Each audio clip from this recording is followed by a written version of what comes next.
All that comes from his Twitter feed, the direct channel we have into what he's thinking at any given moment. Early Friday morning he'd been watching Fox Business Network and quoted one of the network's anchors, David Assman. Apparently the DOJ put a spy in the Trump campaign. This has never been done before and by any means necessary. They are out to frame Donald Trump for crimes he didn't commit. David Assman at Loud Obs at Greg Jared. Really bad stuff. He'd planted this new idea of an infiltration to his followers Thursday, again by channeling Fox News. Wow, word seems to be coming out that the Obama FBI spied on the Trump campaign with an embedded informant. Andrew McCarthy says, there's probably no doubt that they had at least one confidential informant in the campaign. If so, this is bigger than Watergate. And then he went further. Reports are there was indeed at least one FBI representative implanted, for political purposes, into my campaign for president. It took place very early on, and long before the phony Russia hoax became a hot fake news story. If true, all-time biggest political scandal, it would indeed be an enormous scandal if the FBI had secretly tried to sabotage Trump's campaign by inserting an informant. It does not appear that is the case, however. The New York Times and the Washington Post have both reported that special counsel Robert Mueller's probe did receive information from some sort of informant. The Times reported that person met with Carter Page and George Papadopoulos, two key figures in the Russia investigation. Papadopoulos has pleaded guilty to lying to authorities and is cooperating with Mueller. CNN has reported that the confidential intelligence source is a U.S. citizen and the individual has been a source for the FBI and CIA for years. That's a big difference. There is currently a fight between Rep. Devin Nunes, a California Republican who's the chairman of the House Intelligence Committee, and the Department of Justice about documents relating to the person who gave information to Mueller and whether giving the House committee more information would jeopardize sources and methods of the intelligence community.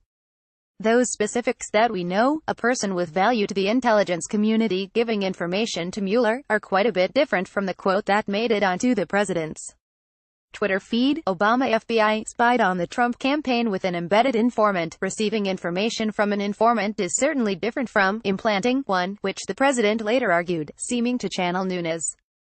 So unless he is reading reports we are not, the president is tweeting these things and doesn't know if there was an implanted spy. I don't know for sure, nor does the president, if there really was one. Rudy Giuliani, Trump's lawyer for the Russian meddling probe, said Friday on CNN.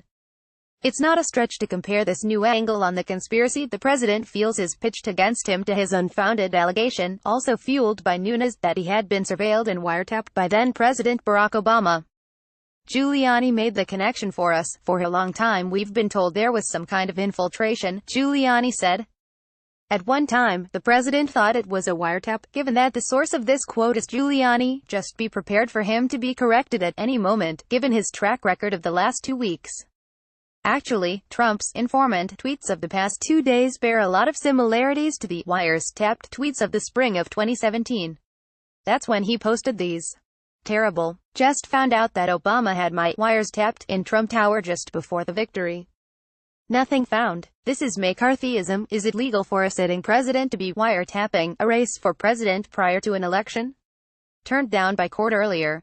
A new low. I'd bet a good lawyer could make a great case out of the fact that President Obama was tapping my phones in October, just prior to election, while we now know there was surveillance of Trump aides, including campaign chairman Paul Manafort, as part of what would later become the Russia election meddling investigation. There was not then and still is no evidence that Obama tapped Trump's phones. But that didn't stop Trump White House officials from tying themselves in knots to explain the president's words. The entire news-consuming public dove into a wiretapping rabbit hole. Kellyanne Conway, at the time, said at one point that electric appliances could have been used for the wiretap, but later walked that back. Trump defended the claim to Time magazine, arguing that he might have meant surveillance rather than technical wiretapping. He later tried to tease the issue of Obama surveilling him during a CBS interview, but when John Dickerson kept asking him about the claim, he abruptly cut things off. There are echoes of that obfuscation in Trump's tweets and Giuliani's shrug this morning. And the path to misinformation is the same. There is a sliver of something, an intelligence source or a FISA warrant for an aide with foreign connections, that on the president's Twitter feed becomes twisted into a conspiracy directed at him. Correction, this story has been updated to reflect that Assman's comments were made on Fox Business Network.